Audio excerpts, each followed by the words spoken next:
Les réponses sans tabou, l'émission qui ouvre le débat sur l'avenir de la communauté juive, présentée par Rafi Marciano sur Judaïque FM. Bonjour à tous les auditeurs de Judaïque FM. Merci de nous rejoindre pour cette nouvelle émission des réponses sans tabou. Jonathan Arfi, bonjour. Bonjour. Alors, vous êtes diplômé de HEC, vous dirigez actuellement un cabinet de finance Optimal Gestion, d'ailleurs spécialisé dans les domaines de la finance et d'entreprise. Mais aujourd'hui, c'est au titre, vous l'avez compris, de vice-président du CRIF et membre de l'exécutif que vous êtes notre invité. Alors, Jonathan Arfi, vous n'êtes pas sans savoir que vous faites partie de cette nouvelle génération montante dans le judaïsme français qui aura demain la responsabilité de la communauté juive. Ce regard que l'on porte sur vous et votre génération, vous l'assumez aujourd'hui ? Écoutez, c'est une lourde responsabilité qui pèse sur tous ceux de ma génération qui sont aujourd'hui engagés dans les institutions communautaires. Parce que on décrit souvent des institutions juives qui seraient, figées dans le temps. Eh bien, la réalité de l'intérieur de nos institutions est beaucoup plus nuancée et on y trouve beaucoup de gens, des nouvelles générations, des trentenaires, des quarantenaires, de jeunes cinquantenaires, qui sont impliqués dans les institutions et qui ont envie de contribuer à leur transformation et à leur ancrage dans la société contemporaine. Donc, je fais partie de ceux qui sont impliqués au CRIF dans ces générations-là et j'en suis fier et j'espère continuer à contribuer le plus possible au CRIF. Alors, il faut rappeler que vous avez été l'ancien président de l'Union des étudiants juifs de France, à ce titre une vie de militant exemplaire dans la communauté. On vous a trouvé dans tous les croisements de la vie communautaire juive, dans les institutions. Mais aujourd'hui, Jonathan Arfi, nous vivons depuis quelques mois une période singulière et inédite qui nous oblige encore aujourd'hui à modifier nos habitudes, notre fonctionnement, nos méthodes de travail, et voire même nos relations sociales, familiales et religieuses. Alors malgré la pandémie, Jonathan Arfi, nos institutions, nos associations, nos écoles, nos centres culturels sont demeurés sur le pont sans répit. Qu'est-ce que cela vous inspire, ce courage et cette notion de responsabilité des différentes institutions ? Je veux d'abord partir d'un constat. C'est celui que la vie juive a été un des éléments les plus impactés par la pandémie. On est aussi touché dans la pratique de la vie juive que l'est le monde, par exemple, du spectacle vivant ou de la culture. Parce que qu'est-ce que c'est que la vie juive si on n'a pas la possibilité de se rencontrer physiquement ? Nos synagogues qui ont dû fermer, la vie culturelle qui s'est atrophiée. Tout ça a amené la communauté à s'interroger lourdement sur sa capacité à se réinventer en quelques semaines. Et le constat que l'on doit faire aussi en même temps que ce diagnostic-là, c'est celui d'une communauté qui a su trouver des nouveaux modes d'expression. Vous regardez la programmation en Zoom, qui a fleuri en termes de conférences, de rencontres, de débats. Tout ça a amené la communauté à toucher aussi des publics nouveaux, parce que en faisant évoluer nos modes de communication, eh bien, nous avons été capables de ramener vers le fait juif tout un tas de personnes intéressées par le judaïsme, mais qui s'en tenaient éloignées parce que les institutions telles qu'elles fonctionnaient avant ne leur correspondaient pas. Donc, je vois des menaces, bien sûr, mais je vois aussi énormément d'opportunités qui s'ouvrent à l'aune de ce que nous avons appris pendant cette période de pandémie. Qu'est-ce que vous diriez aujourd'hui à cette nouvelle génération qui se sent parfois écartée des responsabilités de la vie juive et des institutions juives et qui viennent vous dire les institutions ont toujours considéré la nouvelle génération, la jeunesse juive, comme main d'œuvre, mais jamais comme maître d'œuvre?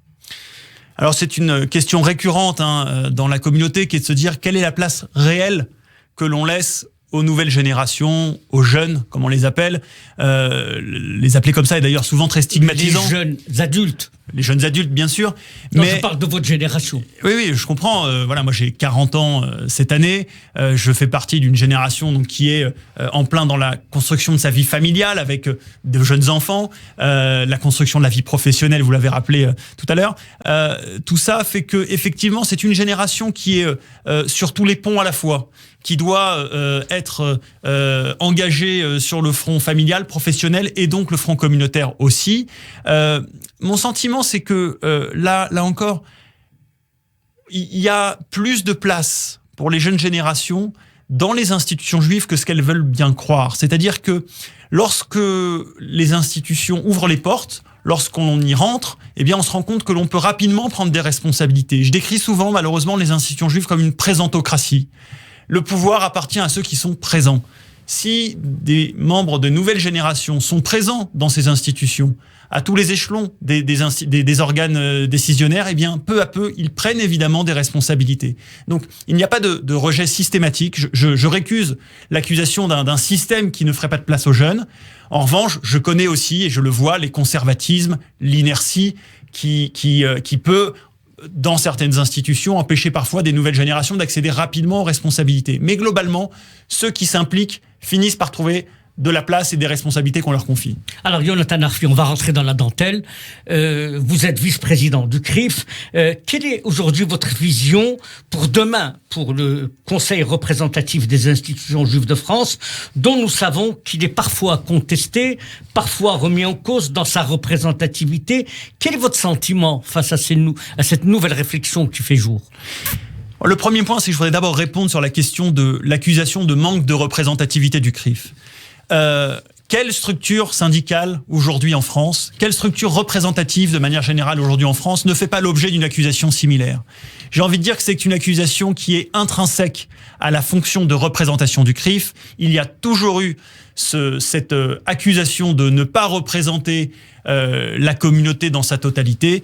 Eh bien, j'ai au contraire le sentiment que le CRIF est aujourd'hui plus que jamais représentatif, plus largement représentatif que ce qu'il n'a jamais été de la communauté. Il y a eu un mouvement, je le rappelle pour ceux qui ne connaissent pas l'institution, d'ouverture très large du CRIF et de son assemblée générale à un nombre le plus important d'organisations. Aujourd'hui, vous avez 73 organisations différentes qui sont membres du CRIF, des organisations culturelles, éducatives, religieuses, professionnelles. Enfin, vous avez une variété d'organisations juives qui sont représentées au sein du CRIF. La volonté des présidents successifs, Roger Kuckerman, Richard Prasquier, puis Francis Khalifa, aujourd'hui a été d'ouvrir le CRIF au maximum. Donc cette question de l'accusation de manque de représentativité me semble pas aujourd'hui pertinente.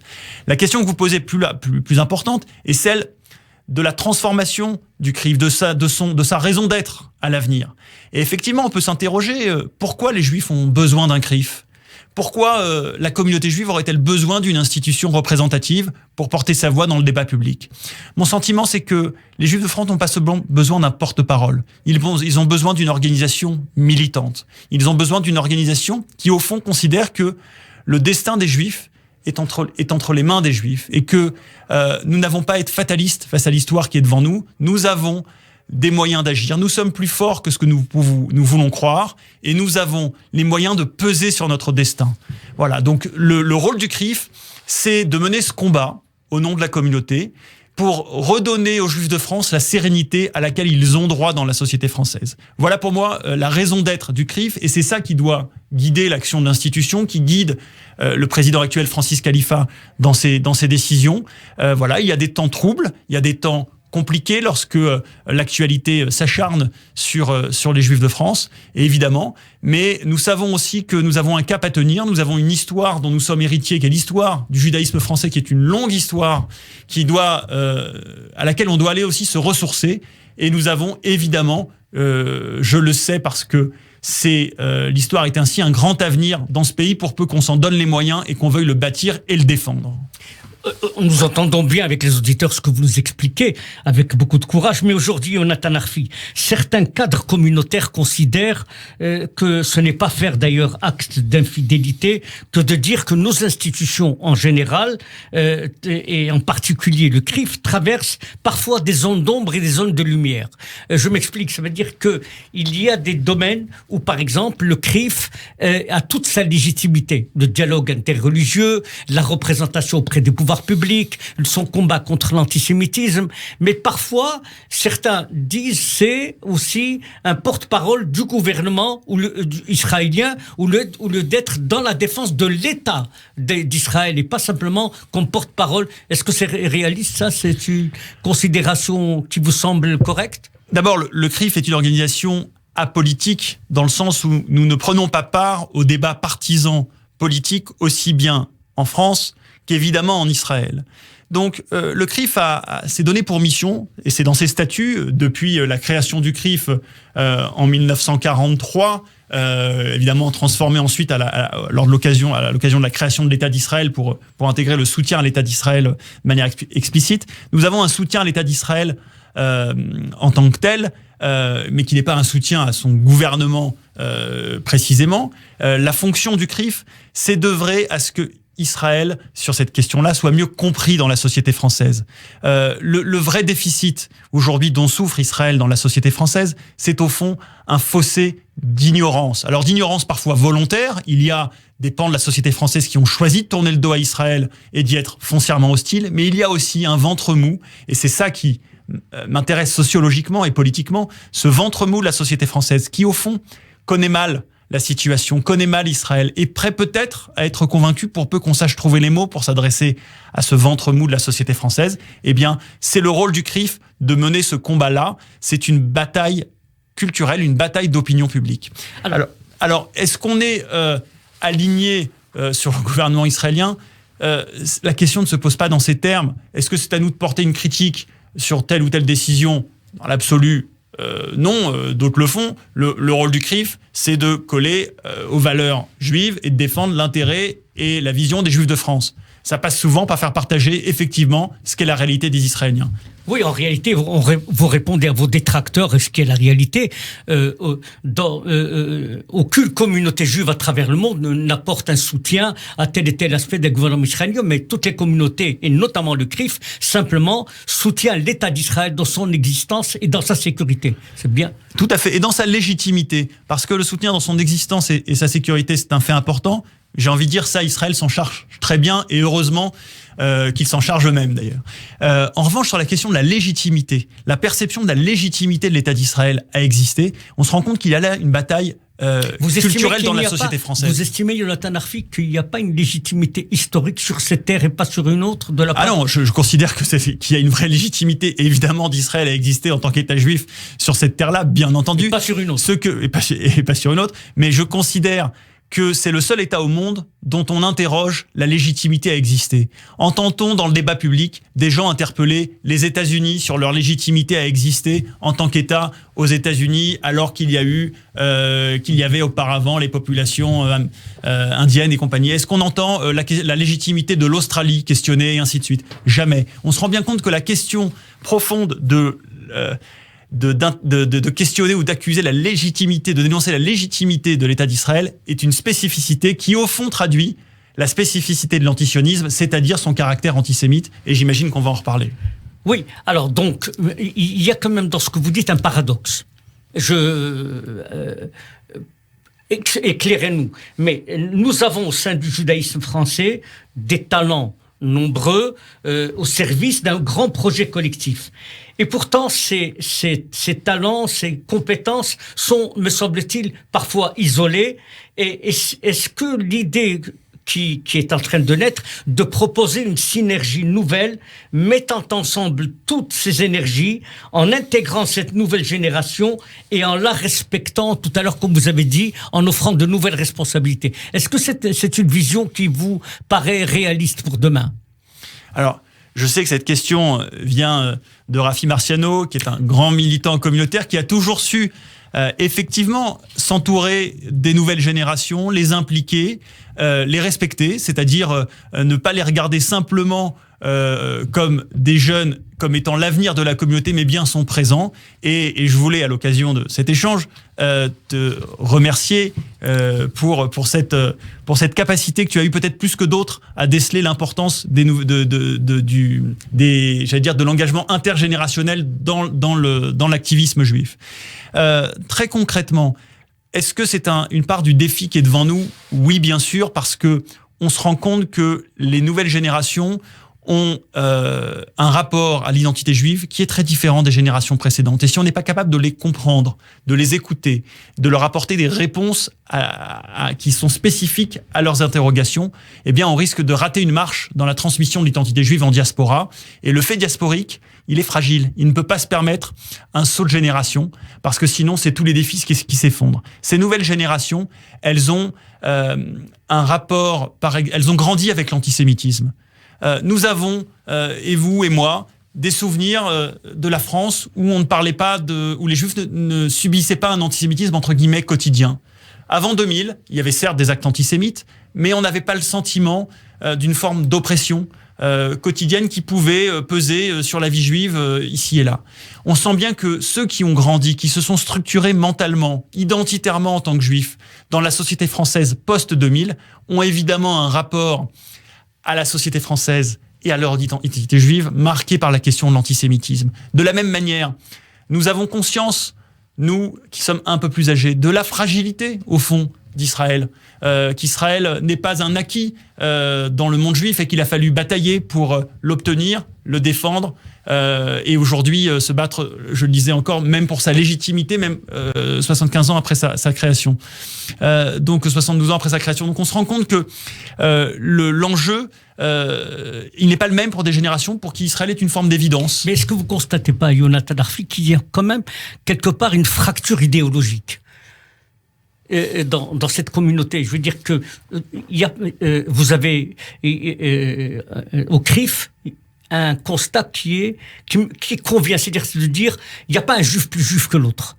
Et le jour où un juif dira moi je suis plus juif que toi parce que moi je mets mes tefilines et pas toi, ça c'est le commencement de la fin du peuple juif. Je veux dire que l'idée pour nous, et le CRIF l'a mis, vous avez ouvert les portes, les fenêtres à la nouvelle génération. Alors cette nouvelle vision du CRIF, courageuse d'ailleurs, qui ouvre ses portes, ses fenêtres au dialogue avec toutes sortes de juifs, et vous avez ouvert des commissions de travail, notamment pour celles que je connais, de l'interreligieux, du dialogue avec les chrétiens. Ça vous semble important, tout ce schéma, toute cette vision? Profitons de l'occasion pour donner-nous votre vision du CRIF de demain. Alors, je vais vous donner la vision du CRIF de demain, mais déjà aussi éclairer celle d'aujourd'hui. C'est-à-dire que le CRIF aujourd'hui est une structure qui est une fédération d'associations, donc 73 associations, je le disais tout à l'heure, fédérées au sein de l'Assemblée Générale du CRIF, qui élit elle-même son comité directeur, puis le bureau exécutif, le président, les différentes instances du CRIF. Mais le CRIF a toujours été porteur, en parallèle de ça, d'une ouverture sur les compétences, les expertises dans la communauté juive et les gens qui souhaitaient s'impliquer à travers des commissions. Il y a au CRIF une dizaine de commissions qui travaillent sur des thématiques spécifiques. Vous avez cité la commission des relations avec les églises chrétiennes, il y a la commission des relations avec les musulmans, les commissions de relations internationales, la commission de relations avec les médias, commission d'études politiques, commission de relations avec les élus locaux, commission femmes dans la cité, et ainsi de suite. Et énormément de commissions qui se réunissent et qui, elles, fédèrent en leur sein des personnalités juives qui peuvent être extérieures au CRIF, à titre individuel, et qui participent à ces travaux-là. Et donc, il y a une manière très concrète pour des gens qui souhaitent s'impliquer d'œuvrer au quotidien au CRIF à travers ces commissions. Le deuxième lien qui permet à chaque juif français de s'identifier et de rencontrer le CRIF, c'est une structure qui s'appelle les Amis du CRIF, a été créée il y a une dizaine d'années, une quinzaine d'années maintenant, une structure qui s'appelle les Amis du CRIF et qui reçoit une fois par mois de grandes personnalités autour de conférences ouvertes au grand public, auxquelles participent des Français juifs d'ailleurs, mais aussi des Français non juifs qui sont intéressés par ces sujets. Et il y a eu il y a quelques jours Manuel Valls qui était invité. Il y aura dans les prochains mois encore de grandes personnalités qui participeront aux Amis du CRIF. Et cette structure-là est ouverte à qui le souhaite. Et puis enfin, je rappelle que le CRIF organise chaque année une convention nationale qui réunit sur une journée une soixantaine de personnalités autour d'une quinzaine ou vingtaine de tables rondes. On est sur des événements. C'est inédit cette convention parce que c'est la pluralité des idées, des débats et de la rencontre de toutes les sensibilités de la vie juive. Exactement. Ce qu'on a voulu créer, c'est une plateforme au cours de un carrefour auquel se rencontrent tous ceux qui ont le souci du fait juif. Le fait juif dans toutes ses dimensions. Donc on n'est pas, évidemment, ça n'est pas la convention du consistoire ou du fonds social. Donc on a une spécificité politique. Donc on est là pour aborder tous les aspects de la condition juive dans la société française et plus largement aborder le fait juif d'ailleurs aussi dans les relations internationales. Et donc sur une quinzaine de tables rondes, vous avez un panorama complet de l'actualité des sujets juifs ouverts à qui le souhaite. Cette année, compte tenu des circonstances sanitaires, cette convention nationale se tiendra évidemment sur Zoom à partir du 10 janvier et j'invite nos auditeurs tout simplement sur le site du CRIF à retrouver l'ensemble de la programmation pour pouvoir assister à cette convention nationale. Comment cela se traduit sur le terrain, Yonatan Arfi ? beaucoup de gens ne connaissent pas le CRIF, ou très mal le CRIF. Est-ce qu'il n'y a pas un défaut de communication vers les publics des banlieues, des grandes villes? On a l'impression que on sait pas très bien le fonctionnement ni la vision du CRIF. Ça vous semble... est-ce qu'il y a un défaut de communication du CRIF?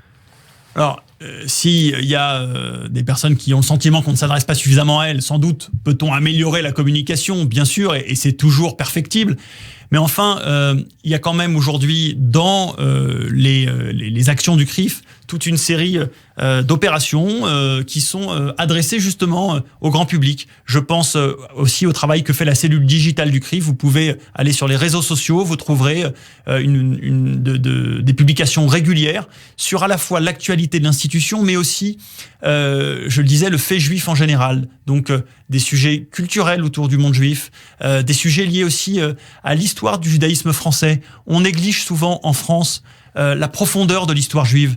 On a publié récemment un numéro des études du CRIF sur les Juifs du Languedoc-Roussillon et l'histoire lointaine à laquelle on peut remonter. Je pense à la Il faut rendre hommage à l'équipe qui dirige cette revue parce que elle est d'un apport. Directeur Marc Nobel, effectivement, fait un travail exceptionnel remarquable. Parce qu'il y a un travail de très grande qualité et qui est clair sur beaucoup de sujets. Alors, Yonatan Arfi, demain, vous êtes aux commandes du CRIF.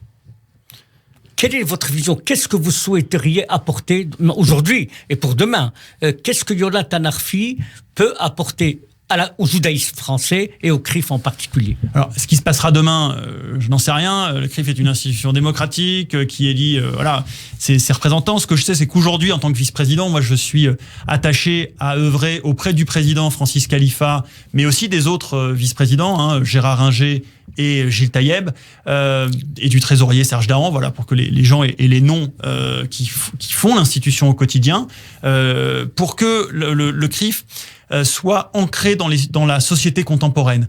Le rôle du CRIF, c'est de jeter des ponts dans la société française pour que nous puissions faire passer nos idées.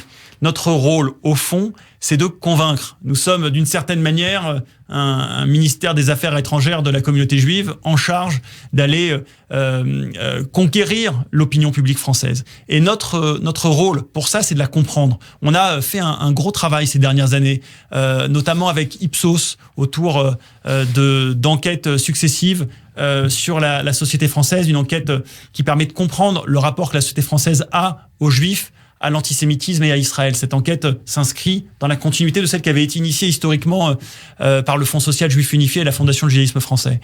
On a, de la même manière, on a toujours travaillé avec les grandes institutions de la communauté pour essayer de comprendre la réalité du terrain. Donc c'est ça, le CRIF, c'est cette complexité-là. Il y a une équipe professionnelle que je veux saluer également, dirigée par Robert Egenès, le directeur exécutif. On a pour mission d'œuvrer comme une structure à cheval entre une structure politique, culturelle et associative. Et on a ces trois missions chevillées au corps. Voilà les défis du CRIF au quotidien aujourd'hui.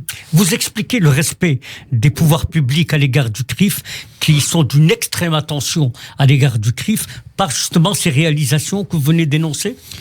Je vais vous dire, je me rappelle d'un moment, je crois que c'était à l'Assemblée Générale du CRIF, marquant la fin du mandat de Roger Kuckerman il y a quelques années, à laquelle Jean-Jacques Urvoas, qui était à l'époque garde des Sceaux, était venu assister. Et il avait eu des mots très justes pour décrire le regard que portent les hommes politiques sur le CRIF. Et son discours avait de dire, oui, quand vous venez nous voir, vous réclamez, vous pouvez vous plaindre, c'est parfois difficile à entendre pour nous, mais au fond, nous, on sait que si vous insistez, si vous vous plaignez, c'est qu'il y a quelque chose à entendre. Et le rôle du CRIF, c'est précisément ça. C'est d'être capable... C'est une balise pour le gouvernement? Exactement, c'est d'être capable de sonner l'alerte sur un certain nombre de sujets. Je veux dire, les premiers à avoir parlé dans la société française du défi que représente l'islamisme, ça a été les Juifs, et en particulier le CRIF. Vous pourrez remonter les discours des présidents du CRIF lors des dîners du CRIF, face au président de la République successifs, eh bien, on a peut-être été les premiers à souligner la dangerosité de l'islamisme, parce que nous savions que ce qui nous menaçait, nous, juifs, allait demain menacer le reste de la société française. Alors, est-ce que la société française l'a entendu suffisamment? Malheureusement, non, bien sûr, mais enfin, notre rôle de vigie est importante. Et ça, c'est, je crois, quelque chose de fondamental dans le regard que portent les gouvernants sur le CRIF. En tout cas, Yonatan Arfi, merci d'avoir été notre invité. Je rappelle que vous êtes le vice-président du CRIF. On aura l'occasion d'avoir d'autres émissions parce qu'on va parler plus en détail de la place, du rôle du CRIF dans les prochains mois, après la pandémie. En tout cas, merci d'avoir accepté d'être notre invité. Merci Rafi. Les réponses sans tabou, l'émission qui ouvre le débat sur l'avenir de la communauté juive, présentée par Rafi Marciano sur Judaïque FM.